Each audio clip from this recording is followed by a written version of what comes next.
super excited this week to have from Kenmore Team Property Management, Mr. Brett Patrick. Brett, welcome to the show. Yes. Thanks, Lance. Glad to be here again. Yes, good to have you. So a couple months ago, I did a show when things were first getting released, but I wanted to let the dust settle a little bit and come back, have you on the show, because I know in property management, you field a lot of the calls, you deal with a lot of the landlords that you manage properties for, and Washington State instituted rent control. And Sure did. Tell me about like your day-to-day. So as a property manager in Washington State, how does that change your day-to-day? Well, we have a lot of systems in place, so it doesn't change our day-to-day a ton. It does change some of our systems and some of the protocols we have to do with the rent control as far as that goes. We have to just be when we're doing renewals and doing rent increases, we have to just be a little more vigilant on what we're increasing the rent to, Right. essentially.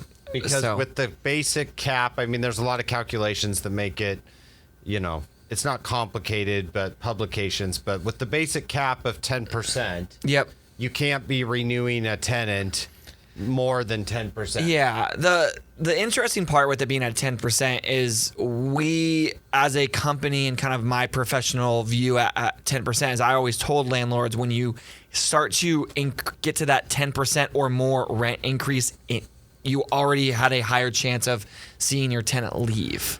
Okay, so from a very practical standpoint, unless the market is just completely raging, Correct. Back during COVID or something like that, or some massive event, or all of a sudden they announce in Tri-Cities that there's going to be an additional employer that employs 40,000 people. Then you would see the rental market rage. If it's not raging, you're saying that an increase over 10% could cause vacancy. Yeah, generally. Not always the case. That's kind of the rule of thumb that we would employ. Like, yeah, we can increase it to this number. You're at 15%. We generally see, just as a word of caution, anything over 10, we see a higher likelihood of someone vacating. So on that end, it's kind of just something interesting. Okay, gotcha. Yeah, for sure. And I guess from a general concept of managing somebody's asset, managing somebody's property, what would you say is like the number one question that you get from landlords about property management, or what they're concerned about, and how you address that? Usually it's some crazy one-off story that they read on the internet about. I literally yesterday. This is funny you ask me. These different things.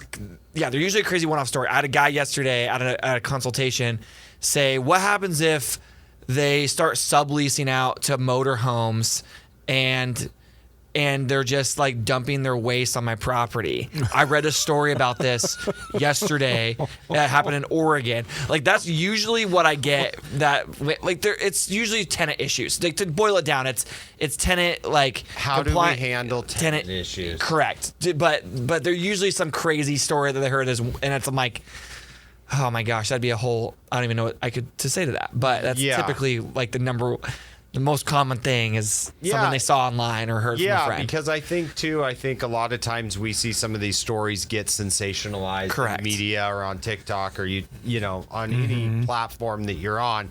And it's interesting, so people will click on those, but it also, you're like, man, if that were to happen to me, that would be a big issue. So when, part of that, I always go back to screening. Correct. Like, you and I have talked, numerous times of, I see a lot of landlords get into problems when they don't screen or they overlook past problems. Or they're too trusting. Right. Trust but verify, right? Yes, absolutely. And so I think so give me a rundown. Like, what are some of the things you're checking and screening with your process? Yeah, so we're gonna go through the 4 basic indicators, which is we do a hard pull on their credit, so we see their full payment history. We're gonna do an employment verification, which, if you had to ask me, is more important or just as important as the credit. People often get hung up on their credit score or whatever. I think employment verification is just as important, and in my opinion, more important.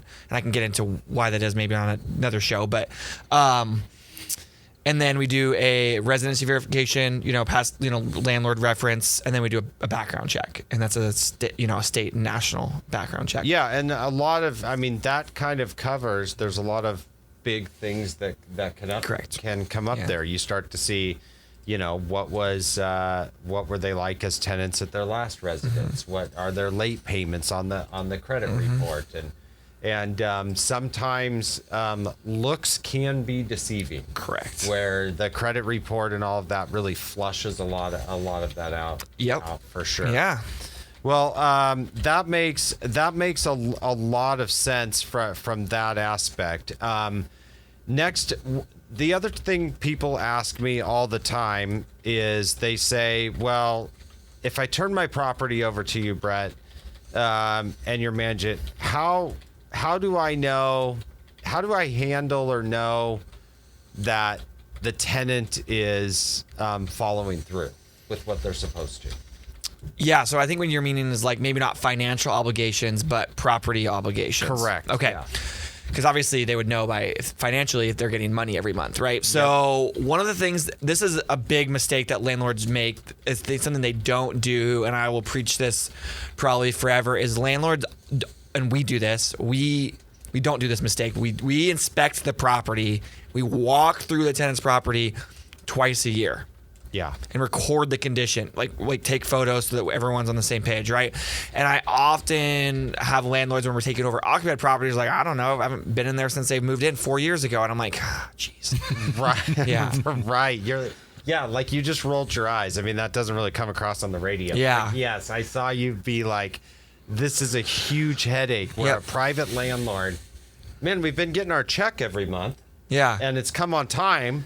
So why would we check? So the interesting thing about this is Georgia just passed a law where if you do not live in the state that your rental is in Georgia, you have to hire a professional property manager because of absentee landlords. Really? Correct. Just passed it. Yeah, I have a friend who's a property manager in Atlanta, and he was posting this on his LinkedIn. Oh my gosh. Yeah. Okay. Yeah. Yeah. Because the absentee landlord issue is out of hand probably in Atlanta. Yeah. Okay, gotcha. Yeah. Very, very interesting for sure.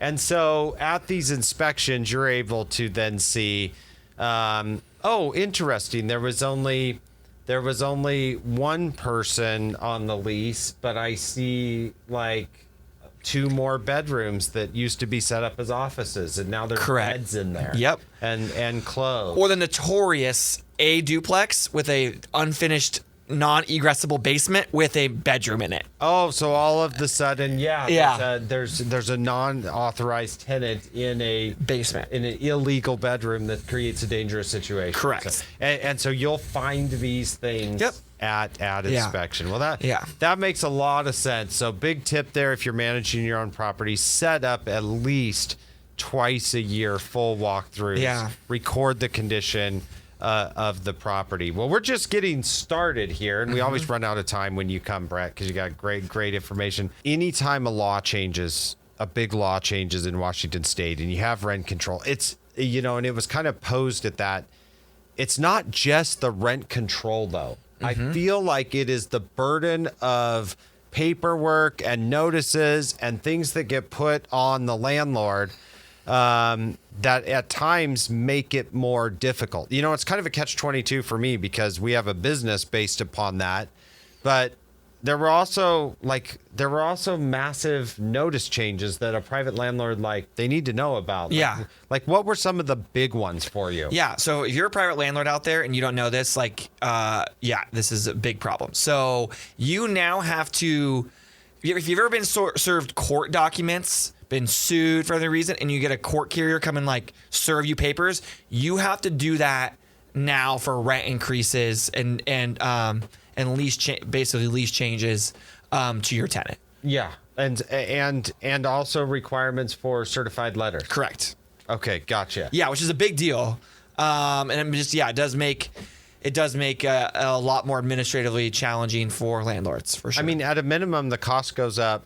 I mean, I know it's a little bit, but you just keep nickel and diming in these situations. At a minimum, the cost goes up $5 every time now. Yes. That you have to do that to send a certified letter. Yeah. Yeah. So it can add up for sure. Yeah. For certain. 100%. And then you also look at your timelines. Like, it's not like you can just say, hey, the rent is up at the end of July, and it's July 10th. You're like, I should probably talk to my tenant about increasing rent. No, if you didn't do that 100 days ago, you're kind of screwed. So okay, so so 90 days in that situation. Yeah. So we're starting to contact landlords like 100 days, so we have time in advance. So when we're thinking about that, they have to have time to think about it. The tenant has to have time to think about it, and now the requirement is out of over 100 days. Yep. So. Well, I don't envy all of those positions that you get put into. Correct. And with a changing market, I know you guys have been working super, super hard to get all of these changes out to clients and other people. So thank you for doing that. If someone was managing their own property, we talked about your biggest tip before the break was to make sure you do biannual inspections. What would be your second most important thing for somebody that was managing their own property that you would tell them, don't make this mistake? Yeah, you just have to know the landlord tenant law like the back of your hand. Okay. Yeah, you can join a different like a landlord association in your area.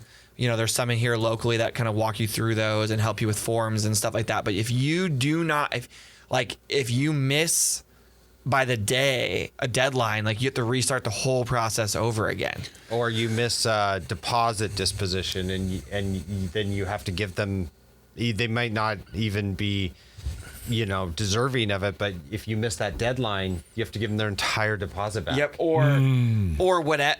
There's a million different things, right? Yeah. Right. So but knowing those laws and deadlines. Yeah, and the notice now for these rent increases, you have to have certain language and boilerplate Washington State language in those. So if you don't have that in there, it's not valid.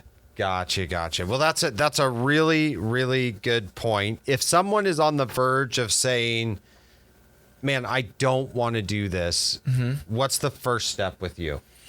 Yeah, so you can contact me at our office and I can set up a consultation.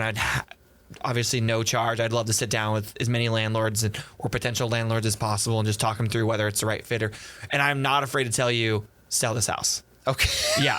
This is not, I've got to do it. Yeah. Like there's certain times where it's like renting is not going to be for you. And I can walk you through that for sure. You either look at the person or the property or the situation. Or financial situation. And you're like, this is not a good fit. Correct. Yeah. Okay. Well, I really appreciate that. If you're looking for that type of analysis, go to KenmoreTeamPropertyManagement.com or just KenmoreTeam.com. Shoot us a message. Those will get to Brett and he can set up a consultation with you. Well, Brett, thanks for coming in and talking to us about all of the changes and the pods and sleeping pods. And so good luck as you navigate this in the summer market, and we'll have you back in a couple months. Sounds great. Looking forward to it. All right. Take care.